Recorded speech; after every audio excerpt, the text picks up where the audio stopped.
15 August स्वातंत्र्य दिनाच्या निमित्ताने उपस्थित जमलेल्या शासन, प्रशासन, विद्यार्थी, सर्व समाजसेवक, सर्व घटकातील उपस्थित सर्व मान्यवर, हिंदू, मुस्लिम, शीख, ईसाई, हम सब भाई भाई या सर्व धर्तीवर उपस्थित असलेल्या सर्व मान्यवरांना आणि उपस्थित विद्यार्थी मित्रांना आजच्या या स्वातंत्र्य दिनाच्या कोटी कोटी शुभेच्छा।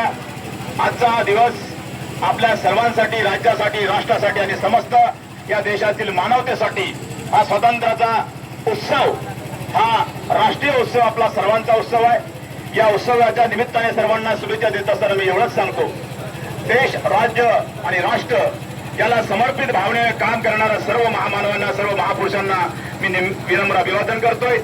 सोबतच आपण हा दिवस साजरा करत असताना या दिवसाच्या निमित्ताने आपल्या मनामध्ये राष्ट्राप्रती, राज्याप्रती एक वेगळ्या प्रकारचं प्रेम आणि राष्ट्रभक्त असलं पाहिजे। केवळ हा उत्सव एका दिवसाचा नसून हा सर्व दिवसाचा उत्सव असला पाहिजे। आणि म्हणून ज्याप्रमाणे आपण दिवाळी, दसरा, मोहरम किंवा इतर सण साजरे करतो, त्याच प्रकारे आजचा हा सण राष्ट्राचा सण आहे। आणि म्हणून या राष्ट्राच्या उत्सवामध्ये सर्वांनी मोठ्या प्रमाणावर सहभागी आहे। आणि दरवर्षी 15 ऑगस्टला याहीपेक्षा मोठा आणि चांगल्या प्रकारचा उत्सव कशा प्रकारे करता येईल त्यासाठी सर्व शाळेच्या विद्यार्थ्यांना, सर्व शिक्षक वृंदांना, सर्व शासकीय, निमशासकीय आणि सर्वच्या सर्व संस्थांना मी या निमित्ताने आवाहन करतो की आपल्या या शहराच्या माध्यमातून एक राष्ट्रपती देशाप्रती एक चांगला प्रकारचा संदेश या दिवसाच्या निमित्ताने आपण दरवर्षी देण्याचा प्रयत्न करूया।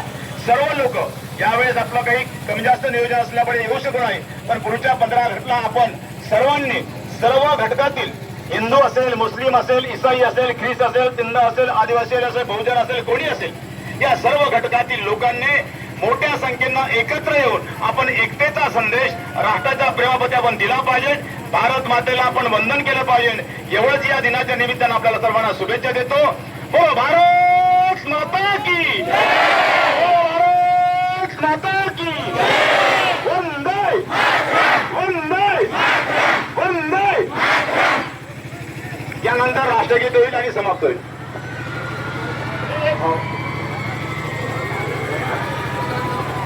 एक साथ सावधान होंगे, सावधान, एक साथ